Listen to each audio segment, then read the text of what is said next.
नमस्कार, मैं Omkar Angadi. Smart plus के आज के समाचार में आपका स्वागत। नज़र सबसे पहले आज के सुर्खियों पर।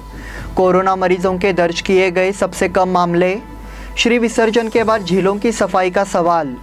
मराठी भाषियों पर अन्याय के खिलाफ प्रशासन को शिकायत। मनपा आयुक्त को लगाया 5,000 रुपये का जुर्माना। जिला अस्पताल में डॉक्टर होमगार्ड में छिड़ा विवाद। पूर्व सांसद स्वर्गवासी सुरेश अंगड़ी की प्रतिमा का अनावरण 26 तारीख को होगा।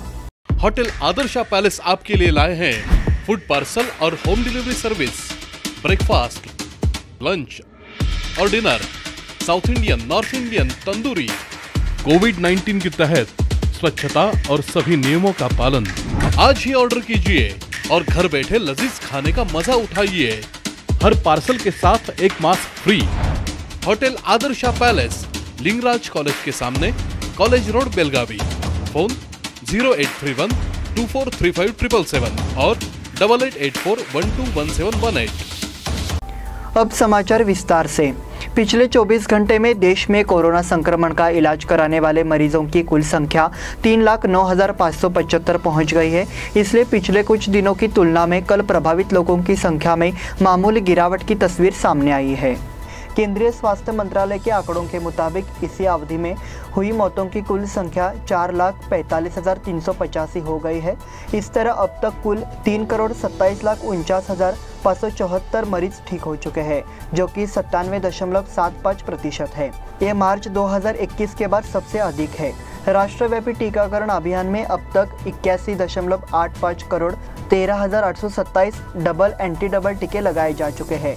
पिछले 24 घंटे में टीकाकरण कराने वाले नागरिकों की संख्या 96,46,778 पहुंच गई है। श्री विसर्जन के बाद झीलों की सफाई का सवाल। रविवार को लाखों गणेश भक्तों की मौजूदगी में गणपति बप्पा को विदा किया गया। शहर के विभिन्न स्थानों पर श्री मूर्तियों को झीलों में विसर्जित किया गया।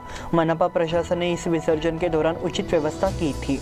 हालांकि शहर की बढ़ती आबादी को देखते हुए भविष्य में श्री विसर्जन प्रणाली के लिए और अधिक व्यापक प्रयासों की जरूरत है। श्री विसर्जन स्थल पर कचरा फेंककर वहां बनाई गई गंदगी को दूर करने के लिए अब विशेष उपाय जरूरी होंगे। शहर में श्री कपिलेश्वर झील और श्री रामेश्वर तीर्थ झीलों में अधिकांश श्री मूर्ति विसर्जित किए गए।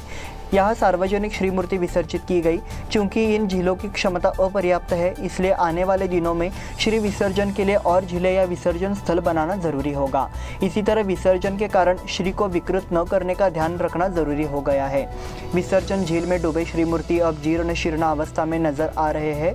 बिल्डर की डंपिंग के कारण फैली गंदगी को दूर करने के लिए MNC कर्मचारी भी कड़ी मेहनत कर रहे हैं। उचित योजना के लिए नियोजित कार्यक्रम लागू करने की जरूरत है। मराठी भाषियों पर अन्याय के खिलाफ प्रशासन को शिकायत। मनपा चुनाव के दौरान कुप्रबंधन से मराठी भाषियों का गला घोटा गया है एवं लोकतांत्रिक प्रक्रिया को छोड़ दिया गया है। सरकार को इस पर गंभीरता से ध्यान देना चाहिए। साथ ही मांग की है कि चुनाव प्रक्रिया रद्द की जाए और नए सिरे से चुनाव कराया जाए। इस संबंध में NMC चुनाव मैदान में प्रत्याशियों सहित नागरिकों द्वारा शिकायतें भी दर्ज कराई जा रही है। कलेक्टर से मंगलवार को इस संबंध में बयान देकर मामले का संज्ञान लेने का अनुरोध किया गया। NMC चुनाव में मतदाता सूची त्रुटिपूर्ण थी, इसलिए ये चुनाव प्रक्रिया ठीक से और पारदर्शी ढंग से नहीं की गई है। मतदान के समय वोटिंग मशीन में VVPAT मशीन नहीं जोड़ी गई। इसी तरह मतदाताओं के नाम जानबूझकर इससे बाहर किए गए। पीयूष हावल, प्रशांत भातकांडे, पूर्व पार्षद राजू बिरजे, विनय गुंजटकर आदि ने मांग की है कि इस स्थिति में हुए चुनाव को स्वीकार्य नहीं माना जा सकता, इसलिए ये चुनाव रद्द किया जाए, ऐसी मांग की गई। मनपा आयुक्त को लगाया 5,000 रुपये का जुर्माना। आलारवाड़ में सीवेज ट्रीटमेंट प्रोजेक्ट के लिए 2.28 करोड़ रुपए की परियोजना को आंशिक रूप से छोड़ने और हलगा में एक परियोजना स्थापित करने के लिए नया प्लान तैयार किया गया। इस मामले में दायर याचिका पर सुनवाई को नगर आयुक्त डॉक्टर रुद्रेश घाली इसमें शामिल नहीं हुए। नतीजतः उन पर 5,000 रुपये का जुर्माना लगाया गया है। व्यक्ति में सुनवाई में भाग लेने का आदेश जारी किया गया है। हाईकोर्ट ने आदेश दिया था कि आयुक्त अलवार में सीवेज ट्रीटमेंट प्रोजेक्ट के लिए 2.28 करोड़ रुपए का हिसाब किताब अदा करें। एडवोकेट रवि कुमार गोकाकर ने कोर्ट को मनपा के मामलों के बारे में सूचित कर दिया है और कोर्ट को NMC कमिश्नर के सामने पेश होकर उन्हें इस संबंध में सूचित करना चाहिए, ये कहा गया। हालांकि कमिश्नर सुनवाई के लिए पेश नहीं हुए और उन पर जुर्माना लगाया गया है। जिला अस्पताल में डॉक्टर होमगार्ड में छिड़ा विवाद। जिला अस्पताल में सुरक्षा गार्ड और डॉक्टरों में मामूलीकरण को लेकर बहस हो गई। इससे कुछ समय के लिए अस्पताल परिसर में तनाव पैदा हो गया था। जिला अस्पताल में तत्काल चिकित्सा विभाग में कार्यरत डॉक्टरों और सुरक्षा गार्डों के बीच बहस हो गई। डॉक्टर को देखने आए एक शख्स को होमगार्ड ने पूछताछ की। इस बीच इस व्यक्ति से पहचान पत्र लिया गया और अंदर छोड़ा गया। इस समय डॉक्टर ने होमगार्ड से पूछा कि पहचान पत्र क्यों लिया गया। इस बीच होमगार्ड ने डॉक्टर से विनम्रता से बात किए बिना डॉक्टर से बात की तो उन्होंने आरोप लगाया कि डॉक्टर ने आपत्ति में उनके साथ दुर्व्यवहार किया है। इस वजह से डॉक्टरों और होमगार्ड के बीच बहस हो गई। एक दूसरे के ऊपर दौड़ने का मामला भी सामने आया। पूर्व सांसद स्वर्गवासी सुरेश अंगड़ी की प्रतिमा का अनावरण 26 तारीख को होगा। बेलगाम के पूर्व सांसद और पूर्व केंद्रीय रेल राज्य मंत्री स्वर्गवासी सुरेश अंगड़ी की प्रतिमा सावगांव रोड पर संस्था में स्थापित की गई है। प्रतिमा का अनावरण गणमान्य लोगों द्वारा किया जाएगा। मुख्यमंत्री बसवराज बोम्मई शनिवार और रविवार को बेलगाम के 2 दिवसीय दौरे पर रहेंगे। मुख्यमंत्री बोम्मई इस अवसर पर शहर में विभिन्न कार्यक्रमों में भाग लेंगे। नगर निगम चुनाव जीतने वाले भाजपा के नवनिर्वाचित पार्षदों ने हाल ही में बेंगलुरु में मुख्यमंत्री से मुलाकात की थी। उस समय बोम्मई ने कहा था कि वो जल्दी 2 दिन के लिए बेलगाम का दौरा करेंगे। इसी के अनुसार मुख्यमंत्री का 25 और 26 को बेलगाम दौरा तय किया गया है। मुख्यमंत्री ने पार्षदों के दौरे के दौरान आश्वासन दिया था कि वो इस मौके पर बेलगाम के विकास को लेकर स्थानीय जनप्रतिनिधियों से चर्चा करेंगे। इस बुलेटिन में वक्त हो गया है छोटे से ब्रेक का। देखते रहिए Smart Plus. Hotel Adarsha Palace आपके लिए लाए हैं फूड पार्सल और home delivery service, breakfast, lunch और dinner, south Indian, north Indian, tandoori. कोविड-19 के तहत स्वच्छता और सभी नियमों का पालन। आज ही ऑर्डर कीजिए और घर बैठे लजीज खाने का मजा उठाइए। हर पार्सल के साथ एक mask free. Hotel Adarsha palace, Lingaraj college के सामने, कॉलेज रोड, बेलगावी।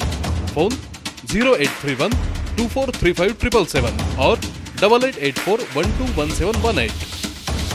ब्रेक के बाद फिर से आपका स्वागत। सफाई मजदूर कांग्रेस की ओर से मंगलवार को प्रशासन को निवेदन दिया गया। सफाई कर्मचारियों की विभिन्न मांगों के साथ ही महिलाओं के साथ दुर्व्यवहार मामले की जांच कराने की मांग की। जिलाधिकारी एमजी हिरेमठ के नाम से एक बयान पेश किया गया। बयान में कहा गया है कि प्रशासन ने सफाई कर्मचारियों के सवाल की अनदेखी की है। इसके चलते सफाई कर्मचारियों के सामने संकट खड़ा हो गया है। इसे गंभीरता से लिया जाना चाहिए। बयान में मांग की गई थी कि इन कर्मचारियों को स्थायी आवास दिया जाए। नई दिल्ली में एक महिला पुलिस पर भी मारपीट की घटना सामने आई है। बयान में इस मामले में दोषियों के खिलाफ सख्त कार्रवाई की मांग की गई। बयान सौंपते समय काशीराम चव्हाण और अन्य सदस्य मौजूद थे। दूधगंगा नदी के संबंध में 2 को दूधगंगा तट पर किसानों का अनशन। पिछले 2 साल से सीमावर्ती क्षेत्रों में दूधगंगा और वेदगंगा नदियों की लगातार बाढ़ के कारण नदी किनारे फसलों और घरों को नुकसान पहुंच रहा है। वेदगंगा के किनारे करीब 30 गांवों में दूधगंगा नदी बहती है। गरीब परिवारों को किसानों के साथ भारी वित्तीय प्रभाव का सामना करना पड़ रहा है। किसानों ने बैकवाटर का समाधान निकालने के लिए महापुर समिति के माध्यम से जागरूकता शुरू कर दी है। इसके चलते इस मुद्दे पर जिलाधिकारी द्वारा मुख्यमंत्री को बयान जारी किया गया है, लेकिन चूंकि सरकार ने अभी तक कोई कार्रवाई नहीं की है, इसलिए सरकार का ध्यान आकृष्ट कराने के लिए 2 अक्टूबर को बेटकीहाल शिरवड़ पुल पर फिर से सांकेतिक अनशन किया जाएगा। ऐसी पत्रकार वार्ता में जानकारी दी गई। अध्यक्ष प्रकाश पाटिल मौजूद थे। टिळकवाड़ी विभाग की जलापूर्ति सुचारू रूप से शुरू। टिळकवाड़ी डिवीजन के नागरिकों को पिछले कुछ महीनों से सुचारू जलापूर्ति नहीं हो रही थी।